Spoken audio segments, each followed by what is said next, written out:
दुनिया के 10 ऐसे देश जिनके पास है सोने का सबसे ज्यादा भंडार, देखकर हैरान रह जाओगे। Number 10, Netherlands. दोस्तों, नंबर 10 पर आता है नीदरलैंड्स, जिसके पास है 612 टन सोना। नीदरलैंड्स का सेंट्रल बैंक इस सोने को स्टोर करके रखता है ताकि इकोनॉमिक सिक्योरिटी बनी रहे। दिलचस्प बात यह है कि इस देश ने अपने कुछ सोने को विदेशों में भी रखा हुआ है, खासकर अमेरिका में। नीदरलैंड्स अपने सोने को धीरे धीरे वापस अपने देश में लाने पर काम कर रहा है ताकि किसी भी ग्लोबल इकोनॉमिक शॉक के समय यह अपने पैरों पर खड़ा रह सके। नंबर 9, भारत। हमारा अपना देश भारत भी इस लिस्ट में शामिल है। भारतीय रिजर्व बैंक के पास कुल 797 टन सोना है। हम सब जानते हैं कि भारत में सोने की क्या अहमियत है। चाहे शादी ब्याह हो या फिर कोई त्योहार, गोल्ड हमारे कल्चर का बहुत बड़ा हिस्सा है। लेकिन रिजर्व बैंक के पास जमा यह सोना देश की इकोनॉमिक स्टेबिलिटी के लिए बहुत जरूरी है। भारत में तो लोग भी गोल्ड को एक निवेश के रूप में देखते हैं और ये परंपरा आज भी जारी है। Number 8, Japan. जापान के पास कुल 846 टन सोना है। टेक्नोलॉजी में लीडर माने जाने वाले जापान के पास इतना बड़ा गोल्ड रिजर्व भी है जो इसे ग्लोबल मार्केट में एक मजबूत पोजीशन पर बनाए रखता है। जापान की सेंट्रल बैंक इस सोने को मॉनेटरी पॉलिसीज में बैलेंस बनाए रखने के लिए यूज करती है। गोल्ड यहाँ की इकोनॉमिक स्ट्रेंथ का हिस्सा है, जिससे जापान ग्लोबल मार्केट में भी एक स्ट्रॉन्ग प्लेयर बना हुआ है। Number 7, Switzerland. स्विट्जरलैंड के पास है 1040 टन सोना। ये देश वैसे तो अपनी बैंकिंग और न्यूट्रल पॉलिसी के लिए जाना जाता है, लेकिन इसका गोल्ड रिजर्व भी बहुत बड़ा है। स्विट्जरलैंड का सेंट्रल बैंक अपने इस सोने को ग्लोबल फाइनेंशियल मार्केट में इस्तेमाल करता है ताकि वह हमेशा एक मजबूत पोजीशन में बना रहे। यहाँ का गोल्ड रिजर्व इस बात का प्रूफ है कि स्विट्जरलैंड सिर्फ बैंकिंग कैपिटल ही नहीं बल्कि एक इकोनॉमिक स्ट्रॉन्ग होल्ड भी है। नंबर 6 है चीन। चीन इस लिस्ट में छठे नंबर पर आता है, जिसके पास 2050 टन सोना है। चीन की इकोनॉमी तेजी से बढ़ रही है और इसका गोल्ड रिजर्व भी इसी वजह से इंपॉर्टेंट है। चीन के पास यह सोना उसकी इकोनॉमिक स्टेबिलिटी को बनाए रखने और ग्लोबल इकोनॉमी में अपनी पकड़ मजबूत करने के लिए है। हाल के कुछ सालों में चीन ने अपने गोल्ड रिजर्व को लगातार बढ़ाया है ताकि उसकी करेंसी और फाइनेंशियल मार्केट्स को किसी ग्लोबल क्राइसिस का सामना करने में आसानी हो। नंबर 5, रूस। दोस्तों, रूस के पास है कुल 2330 टन सोना। यह देश अपने नेचुरल रिसोर्सेज के लिए जाना जाता है और सोना भी इसका अहम हिस्सा है। रूस की सेंट्रल बैंक ने पिछले कुछ सालों में अपने गोल्ड रिजर्व को तेजी से बढ़ाया है ताकि वो इंटरनेशनल मार्केट में अपनी करेंसी को स्ट्रॉन्ग बनाए रख सके। रूस ने खासकर पॉलिटिकल और इकोनॉमिक प्रेशर के समय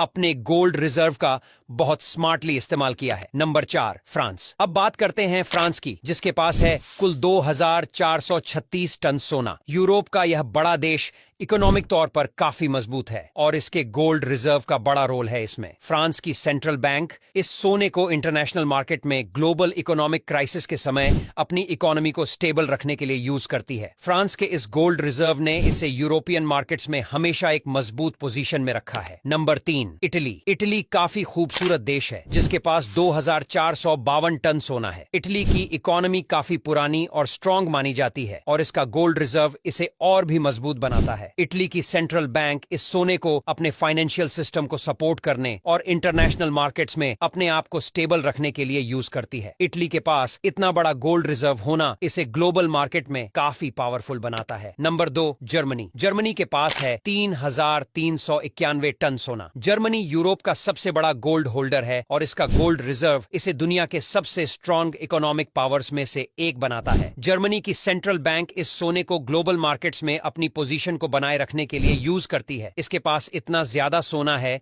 कि ये किसी भी ग्लोबल इकोनॉमिक क्राइसिस के वक्त अपनी इकोनॉमी को स्टेबल रख सकता है। Number 1, America. अब आखिर में दुनिया का सबसे बड़ा गोल्ड होल्डर है अमेरिका। अमेरिका के पास है 8133 टन सोना। यह सोना अमेरिका की इकोनॉमिक स्ट्रेंथ और ग्लोबल फाइनेंशियल मार्केट में उसकी पावर को दिखाता है। फोर्ट नॉक्स का नाम तो आपने सुना ही होगा, जहां अमेरिका का ज्यादातर सोना स्टोर किया जाता है। यह सोना अमेरिका की करेंसी और ग्लोबल मार्केट्स में उसकी पकड़ को मजबूत बनाए रखता है। अब यहां तक वीडियो देख ली है तो फिर वीडियो को लाइक और शेयर करना बिल्कुल भी मत भूलना।